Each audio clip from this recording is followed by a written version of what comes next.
வணக்கம் சகோதரிகளே. எல்லாரும் எப்படி இருக்கீங்க? பொதுவாவே நம்ம ஊர்ல ஒரு பேச்சு உண்டு. பெண்கள் நினைச்சா ஒரு வீட்டை கோயிலா மாத்த முடியும், இல்லனா அதே வீட்டை நரகமாவும் மாத்த முடியும்னு. இது ஏன் தெரியுமா? ஒரு குடும்பத்தோட அச்சாணியே நாம தான். ஆனா அந்த அச்சாணிக்கு பலம் கொடுக்கறது எதுன்னு பாத்தீங்கன்னா, அது அந்த இறைவனோட அருள் தான். நம்மள நிறைய பேரு சாமி கும்பிடுறோம், ஆனா கஷ்டம் மட்டும் குறையவே இல்லையேன்னு நினைப்போம். ஆனா உண்மை என்ன தெரியுமா சகோதரிகளே? தெய்வ பக்திங்கிறது வெறும் வேண்டுதல் மட்டும் கிடையாது. அது ஒரு பெரிய நம்பிக்கை. அந்த நம்பிக்கைய உண்மையா ஆழமா மனசுல வச்சிருக்க பெண்களுக்கு அவங்க வாழ்க்கையில சில மாற்றங்கள் கட்டாயம் நடந்தே தீரும். அவங்களுக்கு வர்ற சோதனைகள் கூட ஒரு கட்டத்துல சாதனையா மாறும். அது எதனால? அந்த தெய்வ பக்தி அவங்களுக்குள்ள என்ன மாதிரியான ரகசிய மாற்றங்களை ஏற்படுத்துது? அப்படி பக்தி கொண்ட பெண்களோட வாழ்க்கையில நடக்க போற அந்த அதிசயமான விஷயங்கள் என்னென்னு இப்ப கொஞ்சம் விரிவா பாப்போம் வாங்க. ஒரு அசைக்க முடியாத மன உறுதி. நிஜத்தை சொல்ல போனா சகோதரிகளே, இந்த உலகத்துல நாம எவ்வளவோ விஷயங்களை சம்பாதிக்கலாம். ஆனா ஒரு மனுஷிக்கு மன உறுதி மட்டும் இல்லைன்னா அவகிட்ட என்ன இருந்தும் பிரயோஜனம் இல்ல. தெய்வ பக்தி கொண்ட பெண்கள் கிட்ட இருக்கிற ஒரு மிக பெரிய ஸ்பெஷாலிட்டியே அவங்களோட அந்த இரும்பு மனசுதான். வெளியே இருந்து பாக்குறவங்களுக்கு அவங்க ரொம்ப சாதாரணமா மென்மையானவங்களா தெரியலாம். ஆனா அவங்களுக்குள்ள ஒரு அசாத்தியமான தைரியம் இருக்கும். வாழ்க்கையில ஒரு பெரிய இடி மாதிரி கஷ்டம் வரும்போது மத்தவங்க எல்லாம் ஐயோ அவ்வளவுதான் முடிஞ்சு போச்சுன்னு கைய பிசைஞ்சிட்டு நிப்பாங்க. ஆனா இறைவனை நம்புற ஒரு பெண் மட்டும் இதுவும் கடந்து போகும், ஏன் கூட என் தெய்வம் இருக்கு, எது நடந்தாலும் அதை தாங்குற சக்திய அவர் எனக்கு கொடுப்பார்ங்கிற அந்த ஒரு வார்த்தைய மனசுக்குள்ள சொல்லிக்கிட்டே நிப்பாங்க. இந்த மன உறுதி அவங்களுக்கு பெரிய விஷயங்கள்ல மட்டும் வர்றதில்ல, சின்ன சின்ன அன்றாட பிரச்சனைகள்லயும் தெரியும். மத்தவங்க மனசு நோகப்படி பேசும்போது அவங்க நிதானம் இழக்க மாட்டாங்க. ஏன்னா அவங்க மனசு அந்த இறைவன் கிட்ட லயித்திருக்கும் போது மத்தவங்க வீசுற வார்த்தைகள் அவங்கள அதிகமா காயப்படுத்தாது. நடக்கிறது எல்லாம் அவன் செயல், வர்றது வரட்டும் பார்த்துக்கலாம், இது எல்லாத்தையும் அந்த பரம்பொருள் மேல பாரத்தை போட்டுக்கிட்டு இவங்க நிம்மதியா இருப்பாங்க. இந்த அமைதியே அவங்களுக்கு ஒரு பெரிய பலத்தை தரும். இது சும்மா வரதில்ல சகோதரிகளே, அந்த தெய்வத்து மேல வச்சிருக்க ஆழமான காதலும் நம்பிக்கையும் மட்டும்தான் ஒரு பெண்ணுக்கு இவ்வளவு பெரிய மன உறுதியை கொடுக்க முடியும். அடுத்து குடும்பத்துல ஒரு நிம்மதி. சகோதரிகளே, ஒரு பழமொழி சொல்லுவாங்க, பெண் மனசு வச்சா குப்பைய கூட கோபுரமா மாக்கலாம்னு. அது 100க்கு 100 உண்மை. தெய்வ பக்தி கொண்ட ஒரு பெண் ஒரு வீட்ல இருக்கிறதே அந்த குடும்பத்துக்கு கிடைச்ச பெரிய ஆசீர்வாதம். ஏன் தெரியுமா? காலையில எழுந்ததும் குளிச்சு முடிச்சிட்டு மத்தவங்க எந்திரிக்கிறதுக்கு முன்னாடியே அந்த தெய்வம் முன்னாடி ஒரு விளக்கேத்தி வைக்கும்போது அந்த வீடே ஒரு அமைதியா மாறும். அந்த பெண் மனசார வேண்டிக்கிட்டு போடுற அந்த ஒரு நிமிஷ பிரார்த்தனை இருக்கே, அது அந்த வீட்ல இருக்கிற எதிர்மறை எண்ணங்களை, அதாவது நெகட்டிவ் வைப்ஸ அப்படியே விரட்டிடும். பொதுவா குடும்பம்னு இருந்தா சண்டையோ சச்சரவோ வராம இருக்காது. ஆனா பக்தி உள்ள பெண் என்ன பண்ணுவான்னா, பிரச்சனை வரும்போது பதறாம கோபப்பட்டு வார்த்தைகளை கொட்டாம அமைதியா இருப்பா. ஏதோ நேரம் சரியில்லை, எல்லாம் சரியாயிடும்னு அந்த பொறுமைய அந்த தெய்வம் அவளுக்கு கொடுக்கும். அவளோட அந்த நிதானமே பாதி சண்டைய அங்கேயே முடிச்சிடும். அப்புறம் பாத்தீங்கன்னா, கணவன் வேலை முடிஞ்சு வீட்டுக்கு வரும்போதோ இல்ல குழந்தைகள் ஸ்கூல்ல இருந்து வரும்போதோ அந்த வீட்ல ஒரு தெய்வீக மனம், ஒரு நிம்மதியான சூழல் இருக்கும்போது அவங்க மனசு தானாவே லேசாயிடும். எங்க போனாலும் வீட்டுக்கு வந்தா ஒரு நிம்மதி கிடைக்குதுப்பா அவங்க சொல்ற அந்த ஒரு வார்த்தை தான் அந்த பெண்ணோட பக்திக்கு கிடைச்ச வெற்றி. வீட்ல இருக்கிறவங்களுக்கு ஒரு உடம்பு சரியில்லைனாலோ இல்ல ஏதோ ஒரு பண கஷ்டம் வந்தாலோ மத்தவங்க பயந்து நடுங்கும் போது இவ மட்டும் கவலைப்படாதீங்க, நான் சாமி கிட்ட வேண்டியிருக்கேன், கண்டிப்பா நல்லது நடக்கும்னு ஒரு வார்த்தை சொல்லுவா பாருங்க.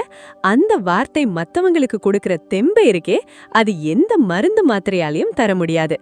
இப்படித்தான் ஒரு பெண் தன் பக்தியால ஒரு வீட்டையே நிம்மதியான ஒரு ஸ்வர்க்கமா மாத்துறா. அடுத்து இக்கட்டான நேரத்துல கிடைக்கிற உதவி. சகோதரிகளே, இது நம்மள பல பேரு அனுபவிச்ச ஒரு விஷயமா இருக்கும். சில நேரங்கள்ல வாழ்க்கை நம்மள அப்படியே ஒரு இருட்டு அறைக்குள்ள தள்ளிவிட்ட மாதிரி இருக்கும். முன்னாடி போகவும் வழி இல்ல, பின்னாடி போகவும் முடியலையே, நான் இப்ப என்ன பண்ணுவேன்னு கண்ணீர் விட்டு கலங்குற அந்த ஒரு தருணம் வரும் பாருங்க. அங்கதான் அந்த தெய்வத்தோட விளையாட்ட ஆரம்பிக்கும். தெய்வ பக்தி கொண்ட பெண்களுக்கு ஒரு குணம் இருக்கு. அவங்க மனுஷங்க கிட்ட போய் கையேந்தி நிக்க மாட்டாங்க. முதல்ல அந்த தெய்வம் முன்னாடி நின்னு எல்லாம் உனக்கு தெரியும், நீயே ஒரு வழியை காட்டுன்னு மனசார பாரத்தை இறக்கி வைப்பாங்க. அப்படி அவங்க முழுசா சரணாகதி அடையும் போது எங்கிருந்தோ ஒரு உதவி தேடி வரும். அது எப்படின்னா நீங்க எதிர்பார்க்கவே மாட்டீங்க. ரொம்ப நாளா பேசாம இருந்த ஒரு சொந்தக்காரர் போன் பண்ணி உங்க பிரச்சனைய தீர்ப்பாரு. இல்லனா உங்க நிலைமைய பார்த்துட்டு ஒரு முகம் தெரியாத நபர் கூட வந்து உதவி செய்வாங்க. சொல்லப்போனா ஒரு கதவு அடைக்கப்படும் போது அந்த இறைவன் நமக்காக இன்னொரு ஜன்னலை திறந்து வைப்பான். சாமி வரம் கொடுக்குதோ இல்லையோ, ஆனா ஒரு மனுஷன் மூலமா வந்து உதவி செய்யும்னு சொல்லுவாங்க. அது நிஜம் சகோதரிகளே. நீங்க உண்மையா கலங்கமில்லாத பக்தியோட இருந்தா நீங்க தவிச்சு போய் நிக்கிறப்போ உங்களுக்காக யாராவது ஒருத்தர அந்த இறைவன் அனுப்பி வைப்பான். அப்போ உங்களுக்கே தோணும் இது அந்த சாமி செஞ்ச உதவிதான்னு. அந்த நேரத்துல வர்ற உதவி பணமா இருக்கலாம், ஒரு ஆறுதல் வார்த்தையா இருக்கலாம், இல்ல ஒரு சரியான யோசனையா கூட இருக்கலாம். ஆனா அந்த உதவி சரியான நேரத்துல வந்து உங்களை காப்பாத்தும். இதுதான் உண்மையான பக்திக்கு கிடைக்கிற மிகப்பெரிய பரிசு. அடுத்து முகத்துல ஒரு தனி தேஜஸ். இது ரொம்பவே ஆச்சரியமான ஒரு விஷயம். நீங்க கவனிச்சு பாத்தீங்கன்னா தெரியும். நிஜமான தெய்வ பக்தி கொண்ட பெண்களோட முகத்துல ஒரு தனி தேஜஸ், அதாவது ஒரு விதமான வசீகரம் இருக்கும். இது ஏதோ விலையுயர்ந்த மேக்கப் போடுறதுனாலயோ இல்ல பியூட்டி பார்லர் போறதுனாலயும் வர்றது கிடையாது. உள்ளத்துல இருக்கிற அந்த தூய்மையான எண்ணங்களும் இறை சிந்தனையும் தான் அவங்க முகத்துல ஒரு ஒளியா பிரதிபலிக்கும். எப்பவும் மனசுக்குள்ள ஒரு தெய்வத்தோட நாமம் ஓடிக்கிட்டே இருக்கிறப்போ தேவையில்லாத பொறாமை, கோபம், வஞ்சகம் இதெல்லாம் அவங்க மனசை விட்டு ஓடி போயிடும். மனசு எப்போ அழுக்கில்லாம சுத்தமா இருக்கோ அப்போ முகம் தானாவே பிரகாசிக்க ஆரம்பிக்கும். அவங்க கண்கள்ல ஒரு அமைதி இருக்கும். அவங்க பேசும்போதே ஒரு கனிவு இருக்கும். மத்தவங்கள அவங்க பார்க்கிற விதமே ஒரு மரியாதைய உண்டாக்கும். என்னவோ தெரியல, அவங்க முகத்தை பார்த்தாலே ஒரு நிம்மதி கிடைக்குது. அவங்க கிட்ட பேசினா மனசு லேசாகுதுன்னு 4 பேர் சொல்லுவாங்க பாருங்க. அதுதான் உண்மையான தேஜஸ். பக்தி உள்ள பெண்களுக்கு வயசானாலும் அந்த ஒரு தனி அழகு அவங்கள விட்டு போகாது. ஏன்னா அந்த அழகு உடம்பு சார்ந்தது அல்ல, அது அவங்க ஆத்மா சம்பந்தப்பட்டது. எப்பவும் அந்த இறைவனோட நினைப்புல இருக்கிறதுனால அவங்க முகத்துல ஒரு பயமில்லாத தெளிவு இருக்கும். அந்த தெளிவு தான் அவங்களுக்கு ஒரு பெரிய அந்தஸ்தையும் ஒரு தெய்வீக தோற்றத்தையும் கொடுக்குது. இது அந்த இறைவன் அவங்களுக்கு கொடுக்கிற ஒரு வரப்பிரசாதம்னே சொல்லலாம் சகோதரிகளே. அடுத்து கெட்ட விஷயங்கள்ல இருந்து பாதுகாப்பு. சகோதரிகளே, இந்த உலகத்துல நல்லவங்க இருக்கிற மாதிரியே நமக்கு தெரியாமலே நமக்கு தீமை செய்ய நினைக்கிறவங்களும் இருக்கதான் செய்றாங்க. ஆனா ஒரு பெண்ணுக்கு உண்மையான தெய்வ பக்தி இருந்துச்சுன்னா அவளுக்கு முன்னாடி அந்த தெய்வம் ஒரு இரும்பு சுவர் மாதிரி நின்னு பாதுகாக்கும். எனக்கு ஏன் இப்படி நடக்குதுன்னு சில சமயம் நம்ம நினைக்கலாம். உதாரணத்துக்கு, நீங்க ஒரு இடத்துக்கு போகணும்னு நினைப்பீங்க. ஆனா ஏதோ ஒரு காரணத்தால அந்த பயணம் தடைப்படும். அந்த நேரத்துல உங்களுக்கு வருத்தமா இருக்கும். ஆனா கொஞ்ச நேரம் கழிச்சுதான் தெரியும் நீங்க அந்த பயணத்தை தவிர்த்ததுனால ஒரு பெரிய விபத்துல இருந்தோ இல்ல வேற ஒரு ஆபத்துல இருந்தோ தப்பிச்சிருப்பீங்கன்னு. இதுதான் அந்த தெய்வத்தோட பாதுகாப்பு. அதே மாதிரி நம்ம கூடவே இருந்துட்டு நமக்கு தீமை நினைக்கிறவங்க, நம்மள தப்பான வழிக்கு கூப்பிடுறவங்க கிட்ட இருந்து அந்த இறைவன் நம்மள தடுத்து நிறுத்திடுவாரு. இவங்க சரிப்பட்டு வரமாட்டாங்கன்னு ஒரு உள்ளுணர்வு உங்களுக்கு தோணும் பாருங்க. அதுதான் அந்த தெய்வம் உங்களுக்கு கொடுக்கிற ஒரு எச்சரிக்கை மணி. பக்தி உள்ள ஒரு பெண்ண அவ்வளவு சீக்கிரம் எந்த கெட்ட சக்தியோ கண்ணேரோ அண்ட முடியாது. ஏன்னா அவங்க எப்பவும் அந்த இறைவனோட நாமத்தை சொல்லிக்கிட்டே இருக்கும்போது அவங்கள சுத்தி ஒரு நேர்மறை ஆற்றல், அதாவது பாசிட்டிவ் எனர்ஜி, ஒரு கவசம் மாதிரி உருவாகிடும். தீய எண்ணங்கள் கொண்டவங்க அவங்க முன்னாடி வந்து நின்னாலே அவங்களுக்கே ஒரு பயம் வரும். விஷக்கிருமிகள் எப்படி நெருப்புக்கு முன்னாடி நிக்க முடியாதோ அதே மாதிரிதான் உண்மையான பக்தி இருக்கிற இடத்துல எந்த கெட்ட விஷயமும் நிலைக்காது.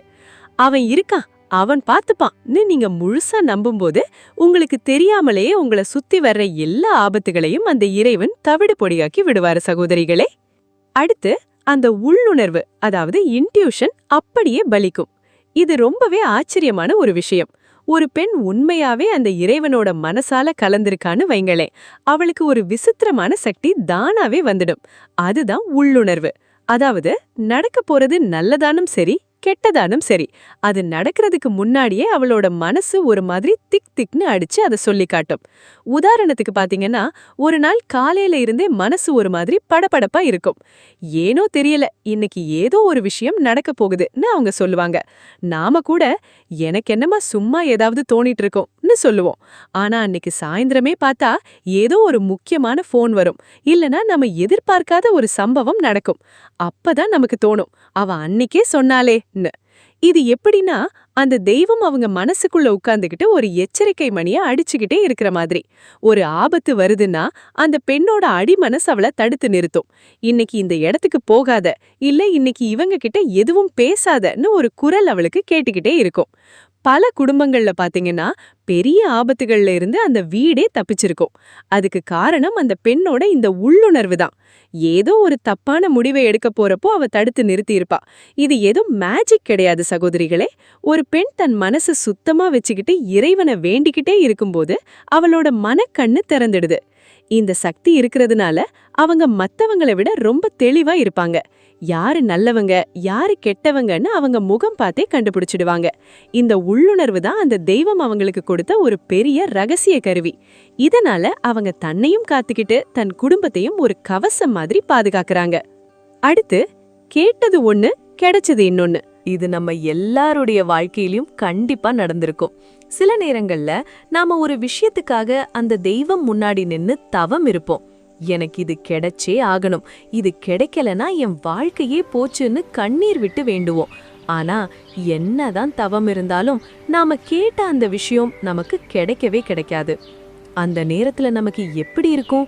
நான் இவ்வளவு பக்தி வச்சிருக்கேனே, அந்த சாமிக்கு கூட என் மேல இரக்கம் இல்லையா, எனக்கு மட்டும் ஏன் இப்படி நடக்குதுன்னு மனசு உடைஞ்சு போயிடுவோம். அந்த தெய்வத்து மேல கோபமா வரும். ஆனா உண்மை என்ன தெரியுமா சகோதரிகளே? கொஞ்ச நாள் கழிச்சு அந்த இறைவன் நமக்காக இன்னொரு கதவை திறப்பார். அப்போ நமக்கு ஒண்ணு கிடைக்கும் பாருங்க. அது நாம முன்னாடி ஆசைப்பட்டதை விட பல மடங்கு பெருசாவும் ரொம்ப சிறப்பானதாவும் இருக்கும். அப்போதான் நமக்கு உரைக்கும், அடடா, அன்னைக்கு நான் ஆசைப்பட்டது கிடைச்சிருந்தா இன்னைக்கு எனக்கு கிடைச்ச இந்த இவ்வளவு பெரிய சந்தோஷம் எனக்கு கிடைச்சிருக்காதேன்னு. ஏன்னா ஒரு தாய்க்கு தெரியும் தன் குழந்தைக்கு எது நல்லது எது கெட்டதுன்னு. குழந்தை கத்தியே அழுதாலும் அதுக்கு உடம்புக்கு ஆகாதுன்னா அந்த தாய் எப்படி கொடுக்க மாட்டாளோ, அப்படிதான் அந்த தெய்வமும். நாம எதை இழக்கிறோமோ அதை விட பெரிய லாபத்தை நமக்காக அந்த இறைவன் பின்னாடி வச்சிருப்பார். பக்தி கொண்ட ஒரு பெண் இத அழகா புரிஞ்சுப்பா. கேட்டது கிடைக்கலையா, பரவாயில்ல, ஏதோ ஒரு காரணம் இருக்கும், எனக்கு எது தேவையோ அதை அவன் கண்டிப்பா தருவாங்கிற அந்த பொறுமை அவங்களுக்கு வந்துடும். அந்த திருப்தி தான் அவங்க வாழ்க்கையில மிகப்பெரிய நிம்மதி. கடைசியில பார்த்தா நாம எதிர்பார்த்ததை விட ரொம்பவே அழகான ஒரு வாழ்க்கைய அந்த தெய்வம் நமக்காக அமைச்சு கொடுத்திருக்கும் சகோதரிகளே. அடுத்து, வார்த்தை பலிதம், அதாவது வாக்கு சுத்தம். இது ரொம்ப ஆச்சரியமான அதே சமயம் ரொம்ப உண்மையான விஷயம். நீங்க கவனிச்சு பாத்தீங்கன்னா தெரியும், நிஜமான தெய்வ பக்தி கொண்ட பெண்களோட பேச்சுக்கு ஒரு தனி சக்தி இருக்கும். அவங்க யதார்த்தமா ஒரு வார்த்தை சொன்னா கூட அது அப்படியே பலிக்கும். இதையே தான் பெரியவங்க வாக்கு சுத்தம்னு சொல்லுவாங்க. அது ஏன் அப்படி நடக்குதுன்னு நினைக்கிறீங்க? எப்போ ஒரு பெண் தன் மனச சுத்தமா வச்சுக்கிட்டு மத்தவங்களுக்கு தீமை நினைக்காம எப்பவும் அந்த இறைவனோட நாமத்தையே உச்சரிச்சுக்கிட்டு இருக்காளோ, அப்போ அவளோட நாக்குல அந்த தெய்வம் வந்து உட்கார்ந்துக்கோன்னு சொல்லுவாங்க. அவங்க சும்மா விளையாட்டுக்கு சொன்னா கூட அது நடந்துடும். உதாரணத்துக்கு, ஒருத்தர் ரொம்ப கஷ்டப்பட்டுட்டு இருக்கும்போது இவங்க மனசார போய் அவங்க கிட்ட, கவலைப்படாதீங்க, எல்லாம் சரியாயிடும், உங்க கஷ்டம் சீக்கிரம் தீரும் பாருங்கன்னு ஒரு வார்த்தை சொன்னா நிஜமாவே அவங்களுக்கு விடிவு காலம் பிறக்கும். அவங்க குடுக்கற அந்த வாழ்த்துக்கு அவ்வளவு ஒரு பவர் இருக்கும். ஏன்னா அவங்க வார்த்தைக்கு பின்னாடி அவங்களோட அந்த தூய்மையான பக்தியும் நம்பிக்கையும் நிக்குது. அதனாலதான் கிராமங்கள்லாம் பாத்தீங்கன்னா, ஏதோ ஒரு விசேஷம்னாலும் இல்ல ஒரு முக்கியமான காரியம் ஆரம்பிக்கணும்னாலும் அந்த வீட்ல பக்தி அதிகமா இருக்கிற பெண்களோட கையால ஆரம்பிக்க சொல்லுவாங்க, அவங்கள ஆசீர்வாதம் பண்ண சொல்லுவாங்க. அவங்க நல்லா இருன்னு சொன்னா அது அந்த தெய்வமே வந்து சொல்ற மாதிரி ஒரு பலத்தை கொடுக்கும். ஆனா இதுல ஒரு முக்கியமான விஷயமும் இருக்கு சகோதரிகளே. அவங்க வார்த்தைக்கு இவ்வளவு சக்தி இருக்கிறதால அவங்க கோபத்துல கூட தப்பான வார்த்தைகளை விடமாட்டாங்க. ஏன்னா அவங்களுக்கே தெரியும் அவங்க வாக்கு எப்படின்னு. எவ்வளவு கோபம் வந்தாலும் கஷ்டம் வந்தாலும் நல்லா இருப்பான்னு தான் சொல்லுவாங்களே தவிர யாரையும் சபிச்சு பேச மாட்டாங்க. அந்த பண்புதான் அவங்க பக்தியை இன்னும் அதிகப்படுத்துது. இப்படி தன் பேச்சாலேயே மத்தவங்களுக்கு நன்மையும் நம்பிக்கையும் கொடுக்கிற அந்த பெண்ணை அந்த தெய்வம் ஒரு நாளும் கைவிடாது சகோதரிகளே. அடுத்து, தனிமையிலும் ஒரு துணை. பொதுவா மனுஷங்களுக்கு தனிமை அப்படின்னாலே ஒரு சின்ன நடுக்கம் இருக்கும். வீட்ல யாரும் இல்லாத நேரமோ இல்ல ஊர்ல யாருமே தெரியாத ஒரு புது இடத்துக்கோ போறப்போ ஒரு விதமான பயம் நம்மள அறியாமலே வரும். ஐயோ, நம்ம கூட யாருமே இல்லையே, ஏதாவது ஒண்ணுனா என்ன பண்றதுன்னு மனசு பதறும். ஆனா நிஜமான தெய்வ பக்தி கொண்ட ஒரு பெண்ணுக்கு இந்த தனிமை ஒரு காலமும் பயத்தை தராது. ஏன் தெரியுமா? அவங்க ஒரு நாளும் தன்னை தனியாள்னு நினைச்சதே கிடையாது. இந்த உலகமே என்னை விட்டு போனாலும் நான் கும்பிடுற அந்த சாமி என் கூடவே தான் இருக்குன்னு அவங்க ஆழமா நம்புவாங்க. அவங்களுக்கு தனிமைங்கிறது பயம் கிடையாது. அது அந்த இறைவன் கூட நிம்மதியா பேசுறதுக்கான ஒரு அழகான நேரம். நாம ஒரு கஷ்டம்னா யார்கிட்டயாவது போய் புலம்புவோம். ஆனா பக்தியுள்ள ஒரு பெண் அந்த தனிமை நேரத்துல சாமி முன்னாடி உட்கார்ந்து அப்படியே மனசு விட்டு பேசுவா. ஐயா, இன்னைக்கு எனக்கு இப்படி ஒரு மன கஷ்டம், நீ தான் எனக்கு வழிகாட்டணும்னு அவங்க பேசுற அந்த 1 மணி நேரம் இருக்கே, அது அவங்களுக்கு 100 பேர் கூட இருந்து கொடுக்கிற தைரியத்தை விட அதிகமான தெம்ப கொடுக்கும். இன்னொரு சுவாரஸ்யமான விஷயம் என்னன்னா, அவங்க தனியா வேலை செஞ்சா கூட வாய்க்குள்ள ஏதோ ஒரு பாடலோ இல்ல மந்திரமோ ஓடிக்கிட்டே இருக்கும். அந்த இறைவனோட நினைப்பு அவங்க கூடவே இருக்கிறதுனால அவங்களுக்கு பயம், கவலை, மன அழுத்தம், டிப்ரெஷன் இதெல்லாம் அண்டவே அண்டாது. சகோதரிகளே, துணையோடு இருப்பவன் பயப்படுவான், ஆனா தெய்வத்தோடு இருப்பவன் துணிஞ்சு நிற்பான்னு சொல்லுவாங்க. அது இந்த பெண்களுக்கு தான் 100க்கு 100 பொருந்தும். உலகமே அவங்களுக்கு எதிரா நின்னாலும் என் தெய்வம் என் கூட இருக்கு, எனக்கு என்ன குறைன்னு ஒரு சிங்கப்பெண் மாதிரி கெத்தா இருப்பாங்க. அந்த தைரியமே அவங்க வாழ்க்கையில ஒரு பெரிய துணையா நிக்கும். கடைசியாக, எது நடந்தாலும் ஏத்துக்கிற அந்த மனப்பக்குவம். பக்தி கொண்ட பெண்களோட வாழ்க்கையில நடக்கிற ஒரு மிகப்பெரிய ரகசியம் என்ன தெரியுமா? அவங்களுக்கு கிடைக்கிற அந்த அபாரமான மனப்பக்குவம் தான். இத சரணாகதின்னு கூட சொல்லலாம். வாழ்க்கைனா லாபமும் இருக்கும், நஷ்டமும் இருக்கும், சந்தோஷமும் வரும், துக்கமும் வரும். பொதுவா ஒரு கஷ்டம் வந்தா நாம என்ன பண்ணுவோம்? கடவுளே, எனக்கு மட்டும் ஏன் இப்படி செஞ்சேன்னு தலையில அடிச்சுக்கிட்டு அழுவோம். ஆனா உண்மையான பக்தி இருக்கிற ஒரு பெண் என்ன நினைப்பாங்க தெரியுமா?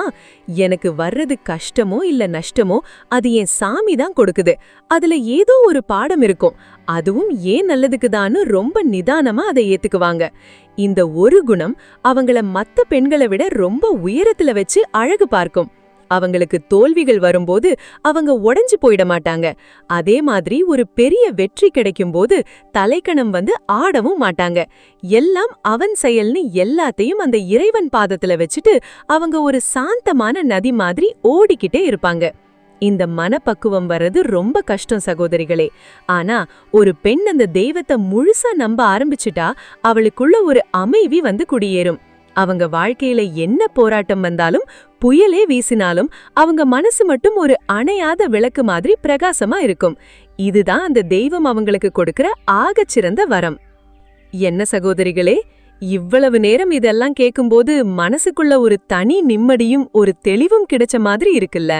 நிஜத்தை சொல்லப்போனா தெய்வ பக்திங்கிறது ஏதோ பயத்துல சாமி கும்பிடுறதோ இல்ல வெறும் சடங்கு பண்றதோ கிடையாது. அது நம்ம உயிரோட கலந்த ஒரு மிகப்பெரிய பலம். வாழ்க்கைங்கிற கடல்ல நாம பயணிக்கிறப்போ பல நேரங்கள்ல அலைகள் நம்மள அடிச்சு போட பாக்கும். ஆனா அந்த தெய்வ நம்பிக்கைங்கிற துடுப்பு உங்ககிட்ட இருந்துச்சுன்னா நீங்க எப்பேற்பட்ட அலையையும் தாண்டி நிமிர்ந்து நிற்பீங்க. அந்த பலம் உங்ககிட்ட இருந்தா நிஜமாவே நீங்க தான் இந்த உலகத்தோட மகாராணி. ஏன்னா உலகமே உங்களுக்கு எதிரா நின்னாலும் என் மேல ஒருத்தன் இருக்கான்னு நீங்க சொல்ற அந்த ஒரு வார்த்தையிலேயே பாதி பயம் ஓடி போயிடும். உங்க மனசுக்குள்ளேயும் உங்க வீட்டுக்குள்ளேயும் அந்த இறைவனோட அருள் எப்பவும் ஒரு வெளிச்சமா இருக்கட்டும். நீங்க எடுக்கிற ஒவ்வொரு முயற்சியும் அந்த தெய்வத்தோட துணையால மிகப்பெரிய வெற்றியா மாறட்டும். உங்க குடும்பத்துல எப்பவும் சந்தோஷமும் குறையாத நிம்மதியும் நிலைச்சிருக்கணும்னு நான் மனசார வேண்டிக்கிறேன். உங்க வாழ்க்கையிலயும் அந்த தெய்வத்தோட துணை எப்பவும் இருக்கணும்னு நீங்க நினைச்சீங்கன்னா மறக்காம கமெண்ட் பாக்ஸ்ல உங்க வாழ்க்கையில தெய்வத்தோட அருள் முழுமையா கிடைக்க கடவுளே துணை அப்படின்னு டைப் பண்ணுங்க. நீங்க போடுற அந்த ஒரு கமெண்ட் இதே நம்பிக்கையோட இருக்கிற இன்னும் பல சகோதரிகளுக்கு ஒரு பெரிய நேர்மறை ஆற்றலை கொடுக்கும். உங்களோட அந்த வேண்டுதல் கண்டிப்பா பலிக்கும். இந்த தகவல்கள் உங்க எல்லாருக்கும் பிடிச்சிருக்கும்னு ஒரு சின்ன உத்வேகத்தை கொடுத்திருக்கும்னு நான் நம்புறேன். இத நீங்க மட்டும் கேட்காம உங்க தோழிகளுக்கும் பகிர்ந்து அவங்க மனசுக்கும் ஒரு தெம்ப கொடுங்க. மீண்டும் இதே மாதிரி இன்னொரு அழகான ஆழமான தலைப்போட வந்து உங்களை சந்திக்கிறேன் சகோதரிகளே. அதுவரைக்கும் அந்த தெய்வத்தோட அரவணைப்புல எப்பவும் பாதுகாப்பா இருங்க. நன்றி, வணக்கம்.